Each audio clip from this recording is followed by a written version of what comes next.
Hey, welcome to the Big Horn Mountain Alpacas channel. And on the last video, I talked about walking with my 7 livestock guardian dogs on leash. And I said I would talk about sledding with them when they pool. So the last video, I talked about how they shouldn't be pooling when they're on a leash. And this video, I'm going to talk about how when they have a harness on, they just know to pool, and why I wanted to start dog sledding with these big dogs and how I do it. And in no way am I an expert on dog sledding. So I'm just going to talk about what I do and what works. There's David, my biggest dog, and the harness that he's wearing was specially made for him by Adirondack Sleds of Montana.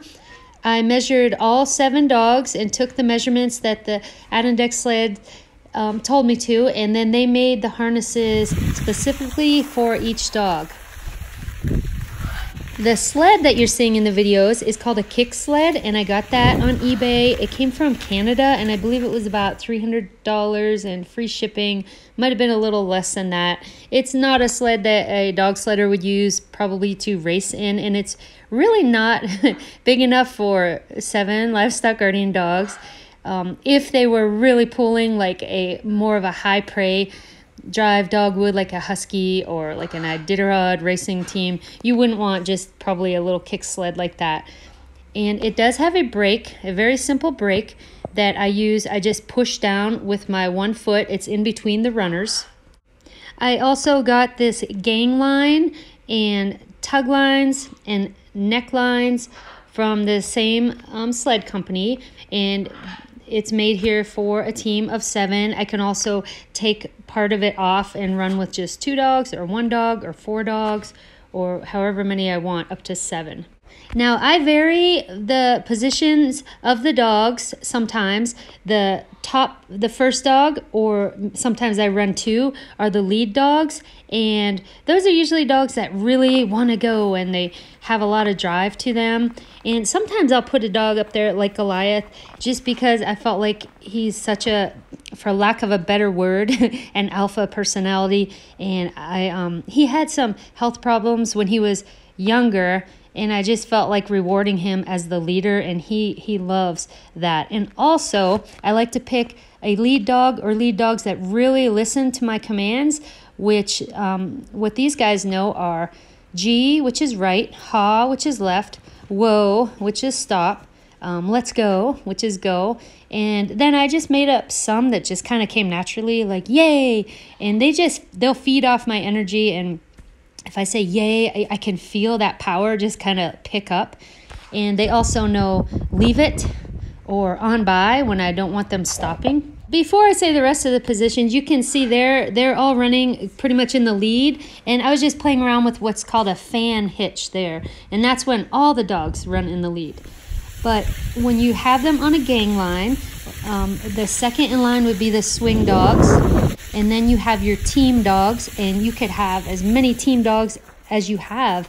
Like in the Iditarod, they run like up to 16. I think nowadays they're doing 14. I forget what they start with, but it went down a little bit. And then the 2 dogs that are closest to the sled are the wheel dogs. And I usually pick David for that and another dog, but usually David's almost always a wheel dog because he has such a big body, and the wheel dogs are the ones that really turn your sled for you. Now, one of the main reasons I said I would talk about why I have these big dogs sledding, and for me, the main reason is because we can go places together in a safe way, and I can keep up too. Like, let's say they really want to run fast down a mountain hill. I could be on the sled and I can have as many and up to all of my dogs at one time. So a lot of times people will say, maybe my dog would like to pool. And, I've had somebody say, maybe I'll just tie like a tire to the back of them and they could pull it. Well, speaking for my dogs, and I'm pretty sure I'm pretty accurate, and they would be telling me this correctly, that they aren't doing this to pool as much as they want to go somewhere. Okay, so they want to go ahead and they want to go down the trail, or they want to come with me off my land when I say, do you want to go sledding? You know, they'll see the harnesses, and again, it's not that they'd want to wear a harness like, hey, I look really cool in these red harnesses, but it's they know we get to go somewhere. So yeah, it's not about pulling. Here we are this year, the day before Thanksgiving, pulling out our Christmas tree, and I took all of the dogs to do that. So that's just a fun thing we've been doing these last few years with all of the dogs. Now again, I'm only talking about my dogs, and it's really good to know your dogs, because I have one, Tacoma, or full Akbash, the oldest of these dogs, that is an amazing runner. And I said in my last video, she's won all the doggy dashes that we've entered together, the 5Ks, and she'll run so wonderful next to me, and she has so much endurance. But she has been telling me from the beginning she does not really want to be on this team. Like, let's say David there, he loves to go alone too, David. David really gets excited about pulling alone. Sometimes in these videos you might see Tacoma running to the left of me. She's not pulling, she's just on a leash. Okay, there is David. He pulls us in, I don't know, every 2 to 3 weeks in the winter to get mountain water. We like to drink just out of the mountain for our water, and we also have tropical fish that live just in the mountain water.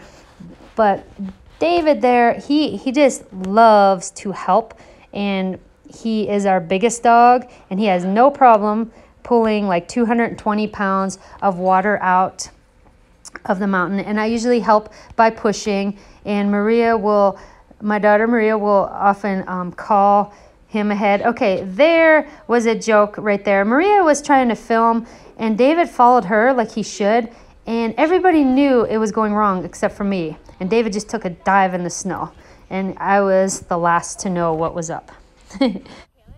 To make it more fun for us and for him, David pulls us into the spring, and we take turns. Like one time I will get pulled in, then Maria will get pulled in the next time, and he really likes to do that.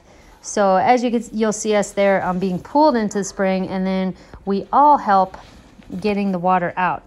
And sometimes, one of us is filling up water, the other one, like me right there, I take a longer ride. I go, hey, we'll be back. And that was not really planned, but he wanted to go farther, and I just kind of got out of a little bit of work there. But it's fun. You know, if it's fun for your dogs, they will tell you. If they don't want to, like Tacoma has said, she told me she wants to go places, she wants to run, but she does not want to pull and does not want to be a part of the gang line. So just listen to your dogs, and if it's fun, it's probably a good thing. If you're having fun with them, I mean, how can that be a bad thing?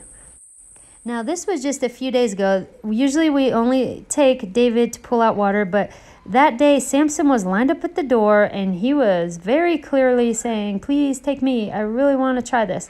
So it was really interesting. I know he caught on a lot by watching his dad, because when he pulled us in that day, he didn't pull at all. He wasn't even in the path. He was just running next to my sled. But when we got the water out there, he caught on, like, okay, I get this. I see what we're doing. We're gonna pull this sled. So it's really fun to see a dog get it and catch on. And then after we got water, we got a different sled, our little purple sled, and they just pulled us around, and Samson could see how to work just with his dad. And I will pick different dogs. Sometimes I'll take the girls, like the sisters, Ruthie and Esther, or just different combinations. I don't always take all of the dogs, because also they are guarding at home, and we have a lot of eagles and chickens out and other animals. Okay, so in summary, we sled because it's fun, it's good exercise. I hope this motivates some other people to try sledding with your dogs, even if you have dogs that might not be considered, sled dogs. And listen to your dogs. Believe me, they are listening to you. A lot of times I'll hear people say, Akbash dogs or Great Pyrenees, they're just not listeners. They are hearing everything you say. The problem is they're probably tuning you out or not responding to what you're saying. So if you respect them back and listen to them, believe me, they have a lot to say. And have fun. I hope this motivates people to get out there and enjoy winter and have some fun with your dogs.